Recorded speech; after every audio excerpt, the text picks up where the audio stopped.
Hello, this is Rose and Sword, an essay by Terry Bale. I wrote, because that's me. This is going to be near the bottom of page 33, and I'll show you again. It's springtime, and it looks like that out there, pretty dead. But at the same time, there will be leaves everywhere, and right now there's a little bit of grass. So there we go. I'll just start right in because I ended the last one and just start right in a minute later. Okay, now here's another idea. Starts here. Later, after recognizing how the bing bong effect of humor lines up with the opposites on these two lists, we were struck by another concept, history. And we noticed that it too tricks our sensors with another kind of overload, being so big and so wide and so deep. Quite the book, quote unquote book, this thing called history. Quite the ledger, quite the tool, quite the mirror.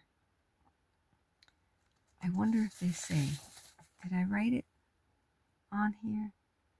Somewhere along the line, I heard someone pointed out history could also be considered his story, God's story, because he has been overseeing history from the beginning. He made the beginning and will make the end, and whatever that means.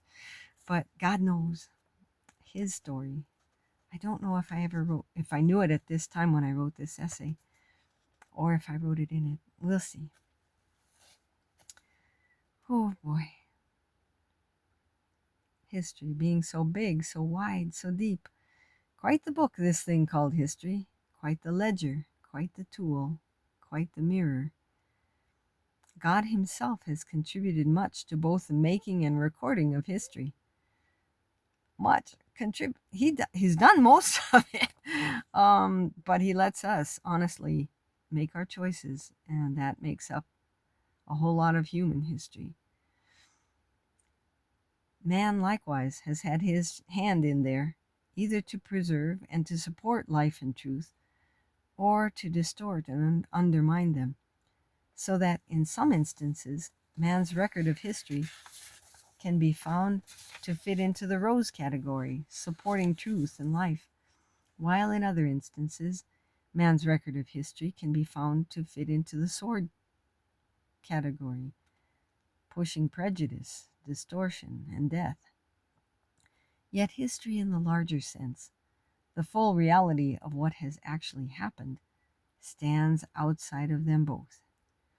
History also has a spontaneous surprise effect on us, much like humor has.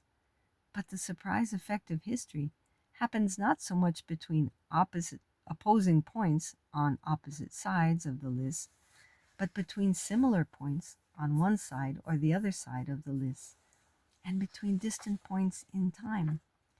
This seems to be perpendicular to the list because it's not a matter of direction toward one side of the list or the other. I don't know how it happened that we thought of it, but I think it was in recognizing that history, like humor, stands outside of the list that made us look for similarities between the two. But the main function of history is not only to point out the relationships between opposites, but to point out the relationships that exist between similar things, and the relationships between people and events and materials, and between things past and things present and things future. In thinking about it, it came out like this. Humor points out relationships, back and forth between opposites. History points out relationships, connections and potentials, hither and yon. Yet when humor does that, it causes a mental vibration that makes us laugh, yet not necessarily because the thing is actually happy. Yet when history does that, it stretches our mental and emotional capacities and makes us cry, yet not necessarily because the thing is actually sad. Now there's an odd coincidence. We'll laugh sometimes at things that aren't funny, like the man going gesundheit, the man sneezing and going upside. That's not, I mean, it's, uh, at things, well, that aren't funny, but that one is funny, so it's not a good example. But laugh sometimes at things that aren't. A man going upside down in his own isn't cheerful, you know. He'd get hurt if that happened. And we'll cry sometimes at things that aren't sad. That's strange and interesting. And how true it is that when we stop to feel the depths of an event, especially when that event is really significant and its connections are spread out over a long period of time, it sort of stretches our hearts and minds, and we cry, like at weddings, and at funerals, and at graduations, like when they played the Star-Spangled Banner. I remember crying once on hearing that at the parade. And like when the kids, especially if they are your little kids, because then you know the depths of them, when they do well in a school play or something, you feel the pull, the weight of the event on their lives, and therefore on the lives of others, and therefore on your own, and on history itself. It doesn't really hurt, this weight of feeling. Or maybe it does hurt and we just don't notice because the hurt is not the prominent element. Like lemonade, where you don't notice the sourness because of the abundant sweetness. But if you took away the sugar, then you'd notice. Yet is there sadness there? Well, a wedding means a lot of heavy things will likely happen in the lives of the couple. Births and deaths and sicknesses, just to name a few.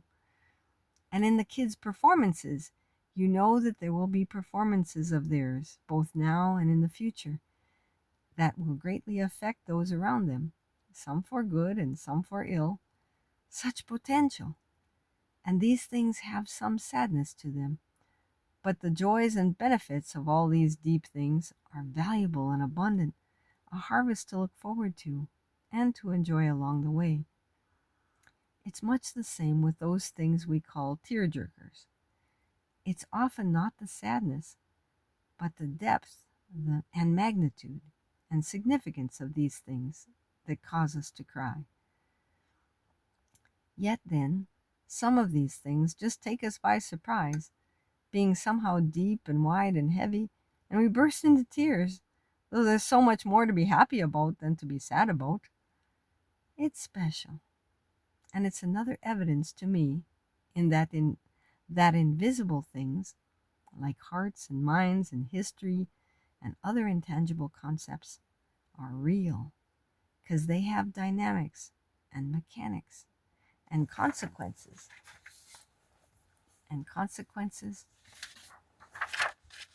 that work together and have a tremendous effect on our lives.